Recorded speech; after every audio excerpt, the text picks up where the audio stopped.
About a year ago, I made a video showing all the various upgrades and improvements that I've made to the lathe, and since then I've made a few more, some which I've shown on the channel, and others that I haven't. So in this video, I'll go through the new upgrades, and of course, like the last video, you can always pick and choose which upgrades best suit you, and of course, while this is focused on upgrading the mini lathe, if you have a bigger lathe, I'm sure that some of the mods can still work.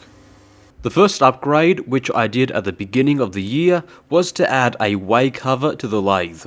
The way cover is just an accordion style piece of vinyl plastic that sits in between the headstock and the carriage, and as you move the carriage it expands and contracts, and it's intended to cover the ways and protect it from both swarf and dust. One thing I was finding when I was turning down hot rolled steel is the mill scale dust would collect in the way oil, which really isn't what you'd want, as it is a very hard material and it can wear down the bed as it accumulates, which really isn't what you'd want, especially on an unhardened bed like this lathe has. And the same thing goes for if you're machining cast iron, though I don't machine it all that much. The way cover fixes this by covering the ways and lead screw, so I don't have to worry too much about dust and chips, plus it makes cleanup a lot easier.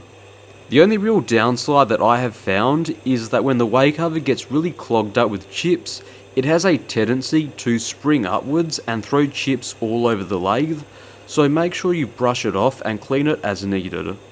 The way cover is fixed to the headstock by a simple bracket and screws, and it connects to the carriage by being held onto an insert which I made. Overall, it's one of the best upgrades that I've done, and I definitely recommend it to mini lathes and bigger lathes. The next upgrade is one that you won't have seen here on the channel, and it's actually something that I'd really overlooked until someone had actually pointed it out in the comments and suggested that I do it. In the back of the lathe, there is a plastic spacer between the tapered roller bearing and the preload nut.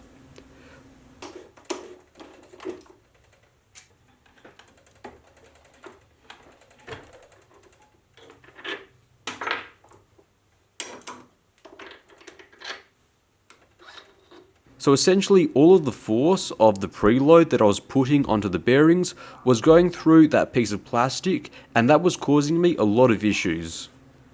Especially when pushing the lathe in very hard material, I was getting this weird resonance and it would show up on the part.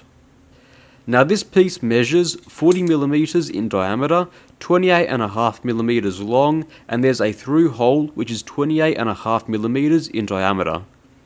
Now I'm sure aluminium would suffice, but if your lathe can do it, I recommend machining up a replacement from steel.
And I can immediately tell that there is a difference. The surface finish when doing deep cuts is a lot better than it was before, and the weird resonance in the surface finish is completely gone. Overall, I am really happy with this upgrade. The finish is nicer and I can push the lathe a lot harder, so definitely a big thank you to the person who suggested that I do this upgrade. So if you have a mini lathe that is similar to mine, I definitely suggest taking a look and seeing if you have a plastic spacer, and if you do, I definitely recommend replacing it.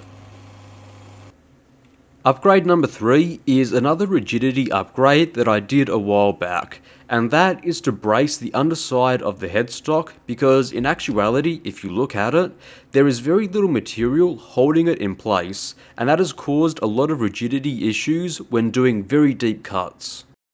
Now the way you go about doing this is going to be very different depending on your lathe and your setup. Now because I previously took out the motor and I've bolted the motor to the table, I simply bolted in a piece of steel bar to support the headstock, which worked really well.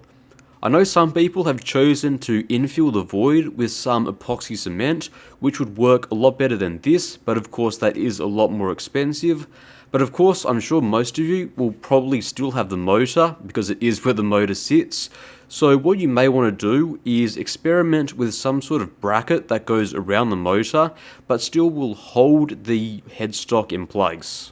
I'm sure even a little bit of support will make a huge difference.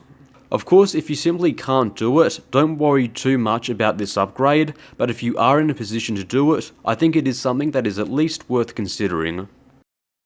The next upgrade that I did only took a few minutes and it was very inexpensive to do, and that was add button oilers to the lathe. I know most lathes will come with them, but I know my model of mini lathe did not, and having them is a really good idea.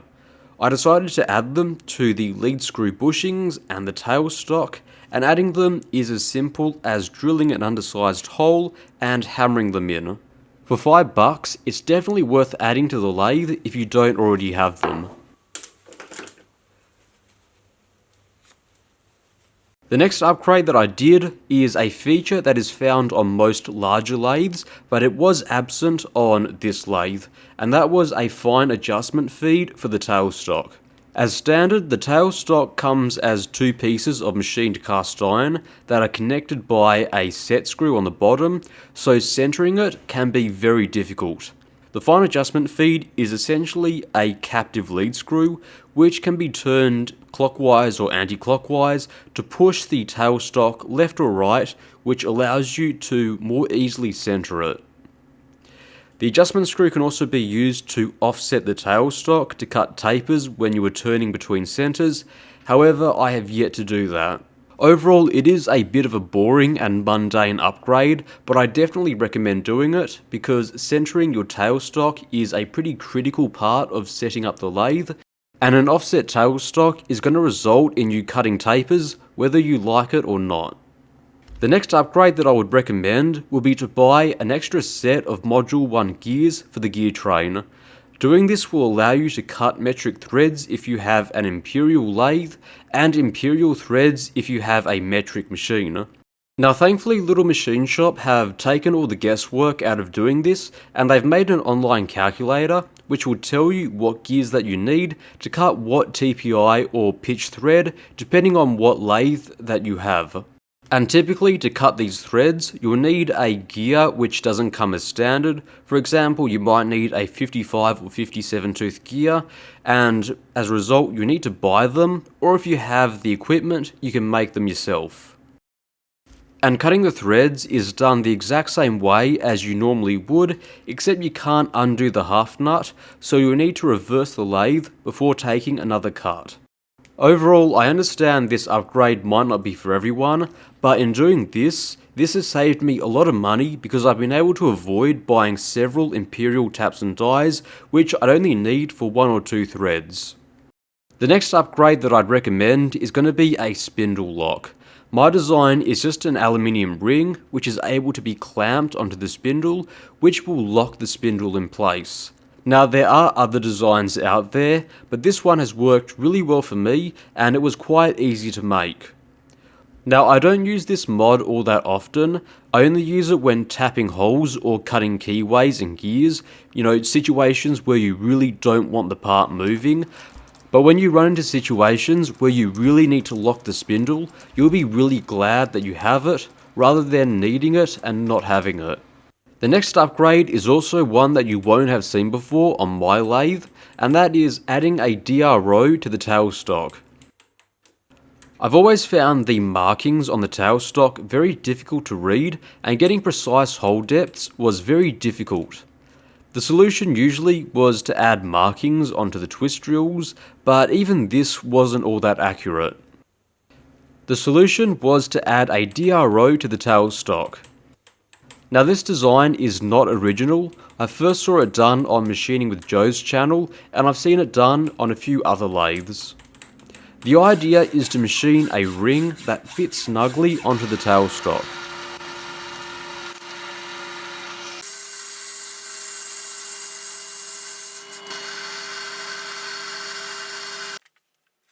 I'll then take it to the mill and drill a hole on one side.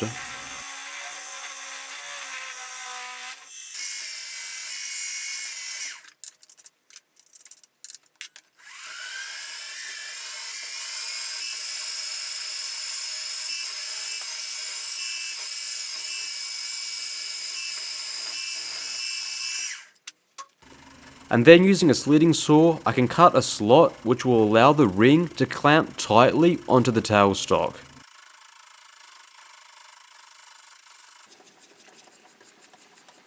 For the DRO and linear scale, I'm going to be using a $15 set of digital calipers that I bought from the hardware store. They're nothing special, but they will do for the job. Because it's made from hardened steel, I'll use a rotary tool to cut off the jaws and then I'll cut it down to length. Off camera, I welded a small stud onto the ring, which the DRO will bolt onto. The DRO itself is held at a 45-degree angle using an aluminium riser, and the DRO is held in place using some epoxy. Now I must admit, I used epoxy at the time because I was feeling a bit lazy, but the epoxy is held up really well, so it might become the permanent solution. Now with this upgrade, I'm able to set 0 on the DRO and drill out very accurate depth holes. Overall, I don't love the way that it looks, but functionality wise, I am very happy with this upgrade. The next upgrade that I made was to make a half dead center. Most lathes will come with a dead center for the tailstock, and since I have a live center, I didn't use the dead center all that much. In fact, for the most part, the dead center sat at the bottom of a crate for 2 years. So I decided to turn it into something that I get a lot more use from, which is a half dead center. It was made by grinding away almost halfway on one side, and I made sure to keep the steel as cool as possible as to not damage the temper on the dead center. The half dead center can then be loaded up into the lathe, and it can be used to face long parts before swapping it out for a live center. Overall, it's something worth doing, especially if you don't use your dead center all that much, and it went from a tool that I'd never use to a tool that I use on a weekly basis. Now, having used it for over half a year now, I have found that since you only need to use it for a minute or two before swapping over to a live center, you don't need to worry about using any special high pressure grease, which would be recommended for a dead center. Just use any old grease that you have nearby, and then you can wipe it off and swap for a live center. The final thing that I've done is I've added a thrust bearing in the tool post assembly. What I've found is that by doing this, I can get a much tighter lock on the tool post because there isn't all that much friction between the tool post and the lock nut. I know some people do disagree with this, and people do choose to substitute the thrust bearing for a set of washers, but I've gotten really good results with a thrust bearing. And that is all of the upgrades that I've done over the past year. I still have a few more planned down the road, but that is the majority of them done, and I could not be happier with the results that I'm getting with my lathe. Of course, not all of these mods will suit everyone, so like the last video, just pick and choose what best suits you and what you want from your machine. And as always, thank you very much for watching, see you next time.